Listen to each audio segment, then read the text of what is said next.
Episode शुरू होता है और एक आदमी बाहर पे बैठा दिखाया जाता है। तभी एक बच्चे की रोने की आवाज़ आती है तो ये घर के अंदर जाता है। यह औरत इसे कहती है, बधाई हो, एक हेल्दी लड़की पैदा हुई है। ये कहता है, तुमने बहुत अच्छा काम किया फुल्फी। इसकी पत्नी इस बच्चे का नाम रखने को कहती है अब, तो ये इसका नाम फमीशिया रखता है। सीन अब शिफ्ट होता है। फमीशिया अब थोड़ी बड़ी हो गई होती है। इसके डैड और बड़ा भाई काम कर रहे होते हैं तो ये इनके लिए खाना लेके आई होती है। अब ये लोग खाना खाते हैं। फमीशिया के गले में खाना अटक जाता है तो इसके डैड अपनी पानी प्रोड्यूस करने की स्किल से ग्लास में पानी ले आते हैं और फिर इसे पीने को देते हैं। इसका भाई कहता है, तुम जल्दबाजी में खा रही थी इसीलिए ऐसा हुआ। ये कहती है, मैं बड़ी हो रही हूँ तो मुझे ज़्यादा खाना चाहिए। इसके डैड हंसते हुए कहते हैं, हाँ तुम ठीक कह रही हो फमीशिया, ज़्यादा खा के बड़ी और स्ट्रांग बनना। अब ये लोग अपने घर जाते हैं। ये कहती है, वेलकम बैक फमीशिया, क्या तुम टेबल सेट करने में मेरी मदद कर दोगी? ये फिर इसकी मदद करने लगती है। इसका भाई कहता है, फमीशिया तुम्हें अब अपने मैजिक का इस्तेमाल करना शुरू कर देना चाहिए। ये कहती है, मैं बहुत जल्द उसका इस्तेमाल करने लग जाऊंगी। तभी इसकी मॉम इसे कहती है, तुम्हें जल्दबाजी करने की कोई ज़रूरत नहीं है फमीशिया, सब लोग अपनी स्पीड के हिसाब से डेवलप करते हैं और वैसे अभी भी तुम हमारी बहुत मदद करती हो, जो कि बहुत अच्छी बात है। इसकी बहन कहती है, जब मैं 4 साल की थी तब आपने मेरे से ऐसा नहीं कहा था। आपने हमेशा चाहा कि मैं जल्दी से जल्द मैजिक सीख जाऊं। लगता है सबसे छोटे को स्पेशल ट्रीटमेंट दिया जाता है। अब खाना खाने के बाद ये लोग बैठे हुए होते हैं। ये पूछती है, आपका काम कैसा चल रहा है? ये कहता है, अब बस थोड़ा काम बचा है, इस महीने के एंड तक ख़त्म हो जाएगा। ये कहता है, फर्नीचर भी इस हफ्ते लगाने। इसकी मॉम कहती है, तुम तो फर्नीचर बनाने में 3 स्टार स्किल्ड हो, तो इस काम में तो कोई कमी नहीं होनी चाहिए। ये कहता है, सब आपकी मदद की वजह से हो पाया है क्योंकि आपने सोफ़े के लिए कुशन जल्दी बना दिए थे। ये कहती है, हाँ वैसे मेरे पास सिलाई के स्किल में 2 स्टार हैं। ये अपने आंसू पोंछती है तो फमीशिया कहती है, मॉम क्या हुआ?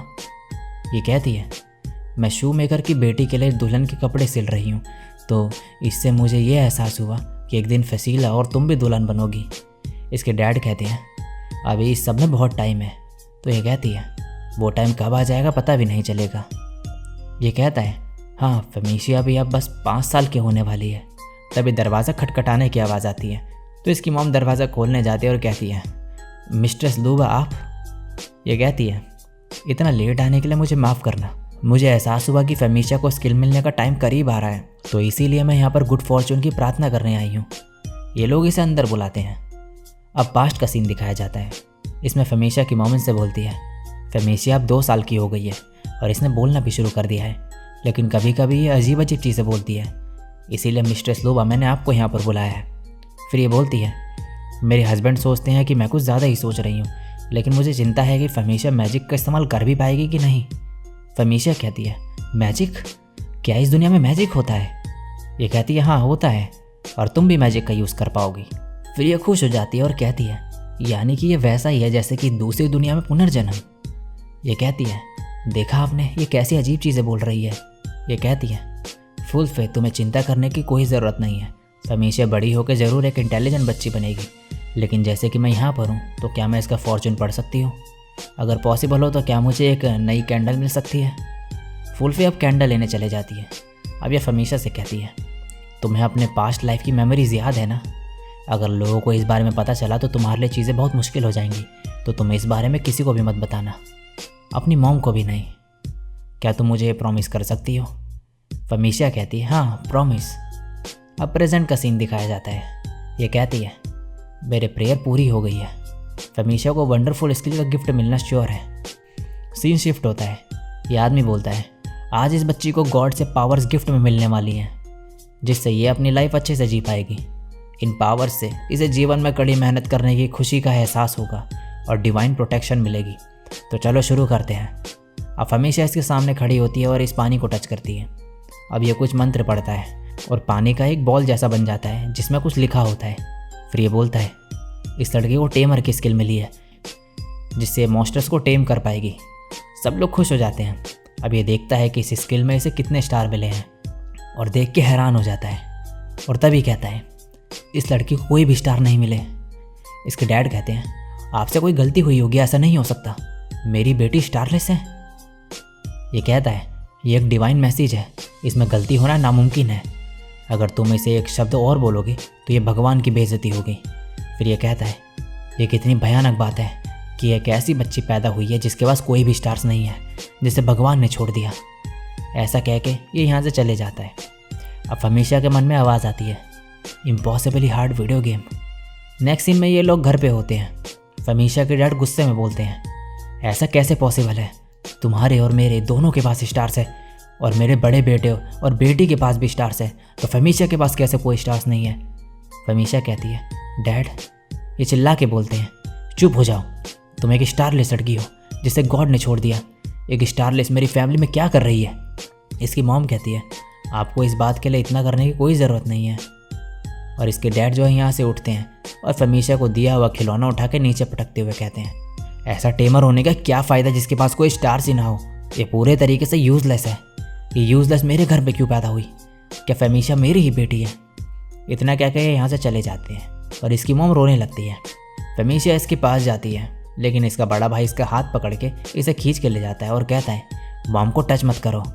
ये अपनी बहन को बुलाती है लेकिन ये भी यहाँ से चले जाती है और ये इसका भाई जो होता है इसे नीचे फेंक देता है और कहता है घर से निकल जाओ। फमीशा रोते हुए अब यहाँ से चले जाती है। ये बाहर आती है तो सब लोग इसके बारे में आपस में बात करने लगते हैं कि ये स्टारलेस लड़की है। नेक्स्ट सीन में कुछ बच्चे फमीशा के ऊपर पत्थर फेंकने लगते हैं और कहते हैं तुम स्टारलेस हो, तुम्हें यहाँ पर नहीं होना चाहिए। ये अब यहाँ से भागती है तो देखती है कि सब गाँव वाले इसे घेरे होते हैं। अब रात हो गई होती है, फमीशा भाग गई होती है और भागते भागते गिर जाती है। फिर अपने गाँव की तरफ देखते हुए कहती है मैं अब घर वापस नहीं जा सकती हूँ। अब इसके मन में आवाज़ आती है विच हंट। फिर ये कहती है लेकिन मैं चुड़ैल नहीं हूँ। तभी यहाँ पर बारिश होने लगती है। फमीशा अब जंगल में अकेले चल रही होती है और इसे भूख लग रही होती है। इसे खाने के लिए कुछ फल दिखते हैं तो ये इसे खाती है पर वो अच्छे नहीं हो रहे होते हैं। नेक्स्ट सीन में ये गुफा के अंदर बैठी होती है और इसे ठंड लग रही होती है। ये कुछ लकड़ियाँ अपने सामने रखती है और कहती है क्या मैं ये कर पाऊँगी। फिर ये लकड़ियों के ऊपर हाथ रखती है और थोड़ी सी आग जलती है लेकिन वो बुझ जाती है। ये बार बार ट्राई करती है और ऐसा ही होता है और ऐसे करते करते ये बेहोश हो जाती है। नेक्स्ट सीन में जब फमीशा की आँख खोलती है तो ये देखती है कि इसके सामने आग जली हुई है और यहाँ पर कोई बैठा हुआ है। ये कहती है फॉर्चून टेलर आप। ये कहती है लगता है तुम्हारे पास बाकी लोगों से कम मैजिकल एनर्जी है।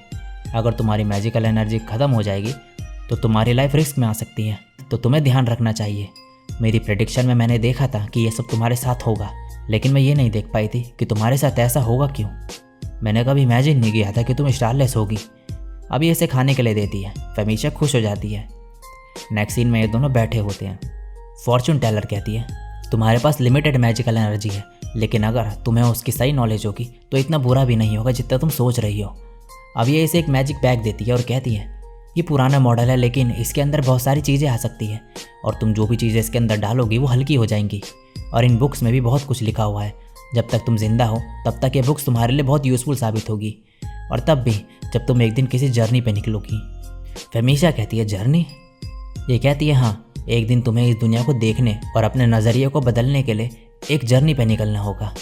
जब तुम जर्नी पे निकलोगी तो हमारे पड़ोसी शहर रॉयल कैपिटल ज़रूर जाना, लेकिन इस दौरान अगर किसी दिन तुम्हें कोई ऐसी जगह मिले जहाँ पर तुम हमेशा के लिए रहना चाहो तो उस दिन तुम्हें अपने आप को आगे ट्रैवल करने के लिए फोर्स करने की कोई ज़रूरत नहीं है। हालांकि तुम्हें कुछ लोग भी मिलेंगे जिस पर तुम ट्रस्ट कर सकती हो, तो जब तुम्हें ऐसा कोई पर्सन मिले तो उसे तुम सब कुछ बताना। फमीशा कहती है ये भी कि मैं एक स्टारलेस हूँ।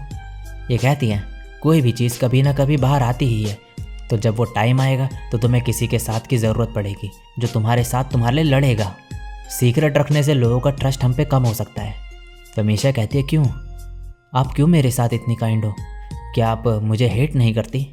सब लोग मुझे हेट करते हैं क्योंकि मैं स्टारलेस हूँ। फॉर्चून टेलर कहती है बहुत समय पहले किसी के पास भी स्किल्स या स्टार्स नहीं हुआ करते थे। स्किल्स के बिना भी लोगों ने काम करा और अपनी ज़िंदगी खुशी खुशी जी, तो स्किल ना होना कोई बुरी बात नहीं है। फमीशा कहती है तो मेरे साथ ये सब क्यों हो रहा है? फॉर्चून टेलर कहती है मुझे भी नहीं पता, मैं भी ये सब देख के खुद हैरान हूँ। अब 3 साल बाद का सीन दिखाया जाता है। फमीशा कहती है यहाँ पे तो बहुत सारा कचरा है, यहाँ पे इसे कुछ लकड़ियाँ और ब्लू पोशंस मिलते हैं। इसके बाद जो है ये एक चूहा भी पकड़ती है और चूहा पकड़ने के बाद जो है ये सोच रही होती है कि फॉर्चून टेलर से मिले काफ़ी टाइम हो गया।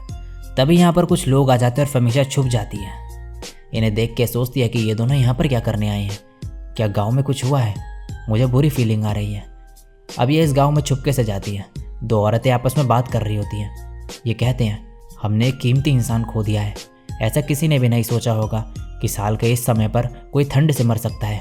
और मिस्ट्रेस लूबा बहुत अच्छी इंसान थी। फमीशा सोचती है क्या फॉर्चून टेलर मर गई। अब यहाँ पे फमीशा के डैड आते हैं और कहते हैं विलेज हेड, मेरी बेटी फमीशा वहाँ नहीं थी, वो ज़रूर कहीं छुपी होगी। ये कहता है उसे पता चल गया होगा हम क्या करने वाले हैं, वो हमारे गांव के लिए बर्बादी लेकर आएगी। टैब्लो, तुम्हें पता है ना कि क्या करना है। ये कहता है हाँ, एक स्टारलेस को इस दुनिया में जीने का हक नहीं।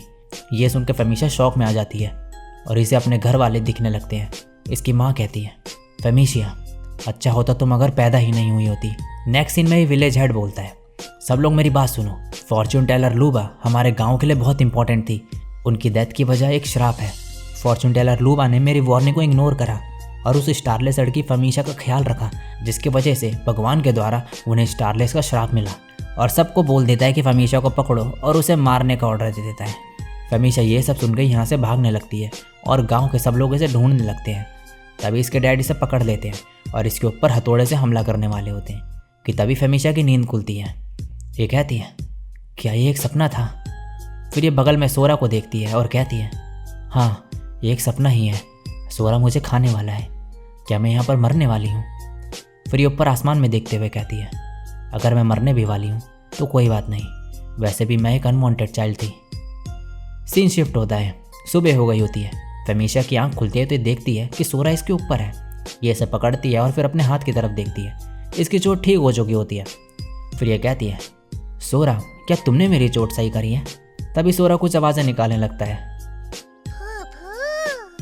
ये देख के ये कहती है सोरा बोलने लगा है, मैं सोरा के साथ बात कर सकती हूँ। सोरा बार बार जो है आवाज़ें निकाल रहा होता है तो ये हंसने लगती है और कहती है सोरा, क्या तुम सिर्फ यही बोल सकते हो। सोरा थैंक यू, तुमने मेरी जान बचाई। चाहे मैं एक अनवांटेड चाइल्ड हूँ, लेकिन अगर मैं तुम्हारे साथ हूँ तो मुझे इस सबसे कोई फ़र्क नहीं पड़ता। सोरा फिर से आवाज़ें निकालने लगता है। अब ये इसे पकड़ के खड़ी होती है और बोलती है शायद मैं थोड़ा और जीने की कोशिश करूँगी।